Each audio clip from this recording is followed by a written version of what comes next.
सुनना चाहिए। भगवान की कथा सुनने से हमारे जीवन के सारे कष्ट दूर हो जाते हैं, हमारे जीवन के सारे पाप नष्ट हो जाते हैं। लेकिन लोग यही कहते हैं कि अरे कुछ नहीं होता है, जब हम है तो क्या गम है, और जब फंस जाता है तो कहता है कि गमे गम है। कोरोना में सारे लोग के पास पैसा था, लेकिन अच्छे अच्छे लोग मर गए बिना इलाज के। इलाज हुआ, कहा नहीं डॉक्टर खरीद लिए, पैसा किसी काम आया। जब मोदी जी ने 50 दिन का लॉकडाउन कर दिया तो पूरी कहानी खत्म, सबका पैसा घर पर रह गया।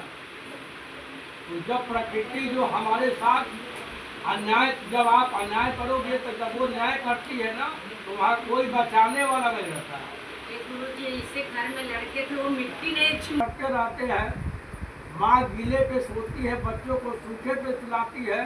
वो बच्चे कोरोना में माँ को अग्नि तक नहीं लिए, छूने नहीं, अग्नि तो दूर की बात। और लोग कहते हैं कि माया माया कुछ नहीं। ये सब हमारे जितने भी रिश्ते जुड़े हैं, भाई बंधु माँ बाप बेटे, ये हम लोग एक जानवर जैसे तालाब के पास हाथी घोड़ा सब लोग जाते हैं, हिरन भी जाता है, जल पीता है निकल जाता है।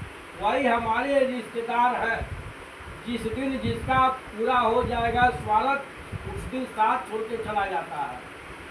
ऐसा नहीं है, जब हम जन्म लेते हैं ना, उसी दिन जब हम माँ के गर्भ में आते हैं, उसी दिन मेरा रिजर्वेशन हो जाता है कि किस दिन यहाँ से टिकट कटेगा और जाना है। और हम मूर्ख जो है यहाँ बैठे हुए यही सोचते हैं कि अभी तो 5 साल के हैं, ये नहीं सोचते हैं कि 95 भी नहीं सुना अब भगवान को कष्ट हुआ। जब हम एक बार कोई गलती करते हैं तो भगवान उसे पाप समझ करके माफ कर देते हैं। अरे जाने तो बच्चा है, मेरा ही है, क्योंकि हम सब ईश्वर के संतान हैं और माँ बाप हमारी एक दो गलतियों को माफ कर देते हैं। लेकिन वही गलती हम बार बार दोहराते हैं तो माता पिता को लगता है कि अब जो है बदमाशी कर रहा है, इसीलिए हमको सजा मिलती है। भगवान को लगा कि ये वैश्य जो है हमें बेवकूफ़ बना रहा है, ये सोचता है कि हम ऐसे भगवान को बेवकूफ़ बनाते रहेंगे, अब मेरा काम चलता रहेगा। और विवाह के बाद दामाद को लेकर के रत्नपुर नगर में गया, व्यापार करने लगा। और इधर भगवान भी तलाश में थे कि जिस दिन मौका मिलेगा मैं इसे फंसा दूंगा। मिला, और भगवान ने ऐसा खेल रचा कि चोरों को लगा कि सिपाही हमारे नजदीक आ गए हैं, और चोरी का सामान वहीं रख के भाग गए जहाँ दोनों बस थे। राजा के सिपाही आए, दोनों बस, और राजा ने कहा कि दोनों को कारागार में डाल दो। और इधर लीलावती कलावती का भी बड़ा बुरा हाल हो गया। जिसके घर में नौकर चाकर थे वो दूसरे के घर पे नौकरी करने लगी। घमंड गोविंद को भावत नाही, एकला कपूत सवा लखनाती, ताघर रावण दिया नबाती।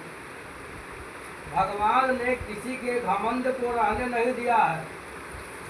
जो चालाकी करता है, घमंड करता है, भगवान सबके घमंड को, चालाकी को नाश कर देते हैं।